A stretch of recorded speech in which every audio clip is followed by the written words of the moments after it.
Today we're going to be talking about proving lines parallel. Yesterday we talked about if lines were parallel, then that gave us certain properties with special angle pairs. Now we're looking at the converse of those. So if two lines are cut by a transversal, then corresponding angles are congruent. So a way to prove lines are parallel is if we can get these corresponding angles congruent, that gives us parallel lines. Or if we can get the alternate exterior angles congruent, that gives us parallel lines. If we have the alternate interior angles congruent, that gives us parallel lines. Or if we have same side interior are supplementary, that also gives us parallel lines. So these are going to be our reasons when we're trying to prove lines parallel. Notice how they're just the converse of what we did yesterday. Now, in a plane, two lines perpendicular to the same line are parallel. So if I have two lines, let's say L and M, they're both perpendicular to line N. I have a perpendicular there,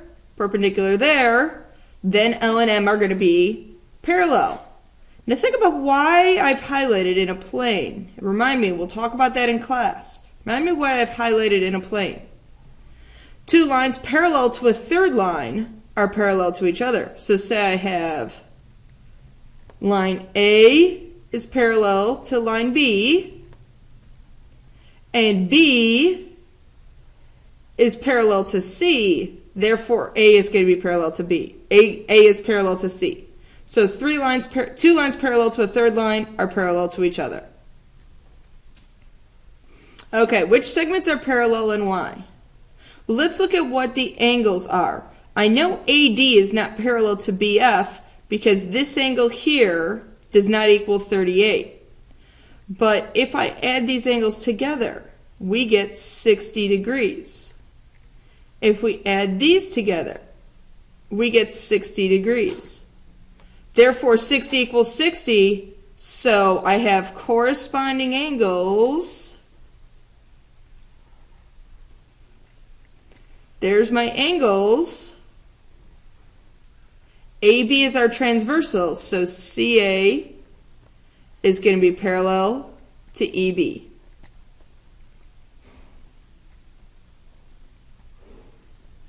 Now there's another theorem that through a point outside a line, think about how many lines I can draw that would be parallel to this line. Well, that line doesn't look parallel. That line doesn't look parallel. We only have, there's exactly one line parallel to the line through the point. So I only have one line parallel in there. Okay. Remember the little arrows on the lines, not at the ends, but in the middle, tells us that those lines are parallel. Okay, find values of x and y that make the red lines parallel and the blue lines parallel. Or, in case you're colorblind, and that's okay, we have those two lines parallel, and now I'm going to mark that with 2 because they're going to be parallel to each other. Well, think about what types of angles we have here. This angle here and this angle here are same side interior. Same side interior have to be supplementary. So x minus 40 plus x plus 40 has to be equal to 180. Or 2x has got to be equal to 180. So x has to be equal to 90. Now to make the red lines parallel. That angle there and that angle there are also supplementary. So I know x minus 40 plus y, since those are same side interior, those have to be supplementary. Well, x was 90, so I have 90 minus 40 plus y is equal to 180. So I have 50 plus y equals 180. So now I subtract, and I get y to be 130.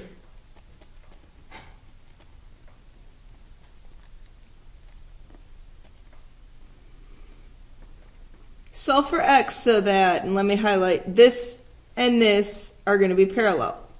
So you always have to think about what special angle pair you have. That's that angle there. That's that angle here. Those are alternate exterior. Alternate exterior are equal. So I have to set those two expressions equal to each other. Because if the expressions are equal, then our angles are going to be equal. Okay, solving a quadratic. First you have to get all the variables on one side. First I would distribute that 4.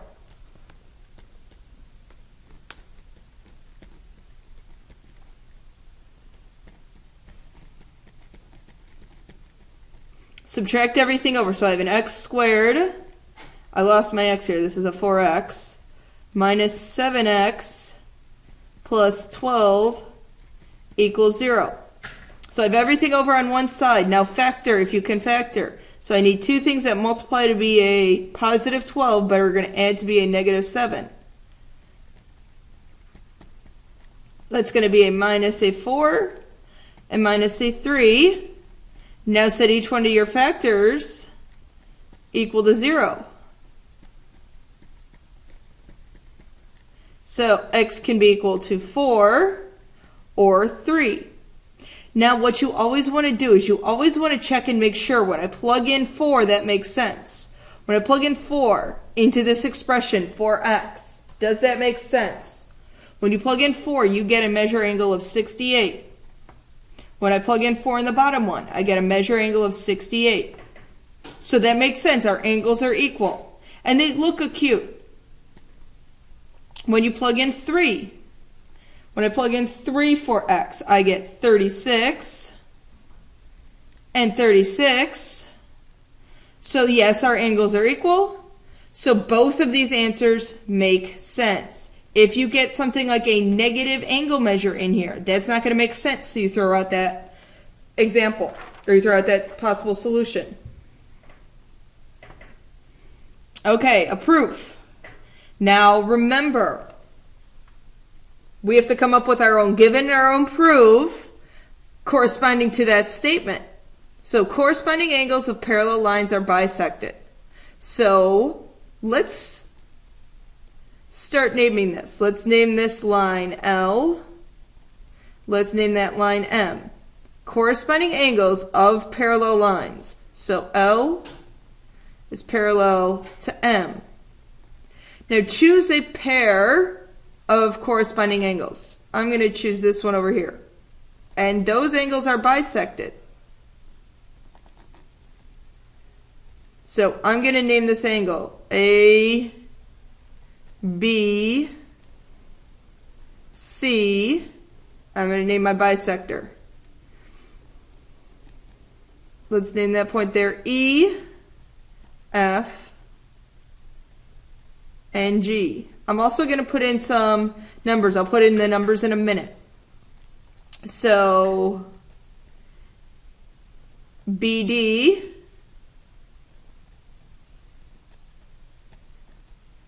bisects angle ABC, and then I also have EG bisects angle BEF. I know I'm trying to cram a lot into a little space, so that's all my given. Our proof, I'm trying to prove that those bisectors, the then part, the bisectors are parallel. So EG is parallel to BD.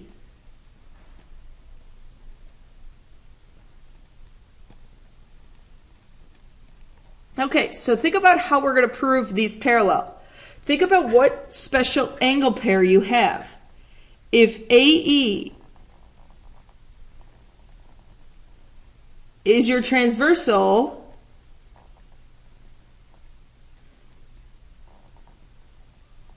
those are the segments I'm trying to prove parallel. I need to make angle 1 congruent to angle 2.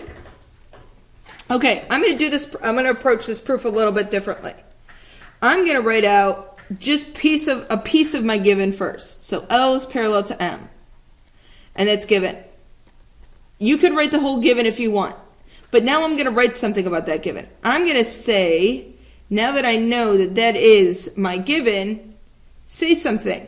I know that angle, because I have parallel lines give us angle ABC congruent to angle BEF. Now, I used if parallel lines, then corresponding angles congruent. So parallel lines give corresponding angles congruent. Because I started with parallel, then I said my special angle pair. Step 3. Now I'm going to restate the given. I'm going to state the other part, because now I'm going to use that other part. BD bisects angle ABC, and EG bisects angle BEF. Because that was our given. Okay, now that I know I am given that, use that piece. That's why I split it up. I wanted you guys to see that now I'm going to use that piece. When I know the angle bisector, I know that angle 1 is half of angle ABC. And I know angle 2 is equal to half of angle BEF. Now think about how I know that. I know that because of our angle bisector theorem. You could have used the fact that 1 and this angle down here were equal, and 2 and the angle down there were equal, and then because they're equal, you could have done a little bit more work, but this is the more efficient way. Because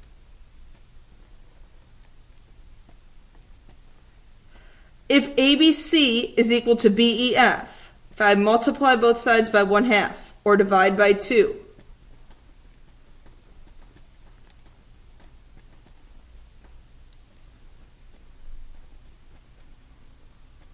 what I did is I multiplied step 2 by 1/2, or I divided.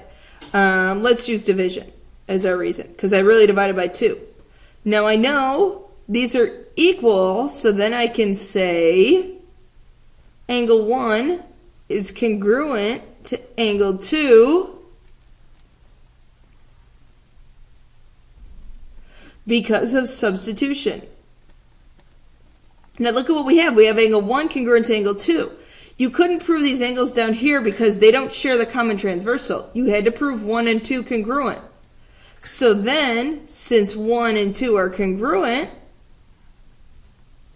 we know that BD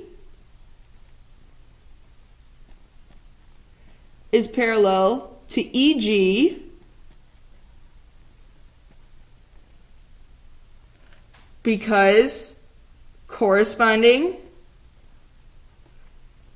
angles congruent now gives us parallel lines. Because I said the angles then give us parallel. So notice the difference between that reason, let me make that a little darker, between that reason and that reason. If you're using the parallel lines to say something about angles, you have parallel lines gives us, versus if you're using the angles to say parallel lines, it's the converse.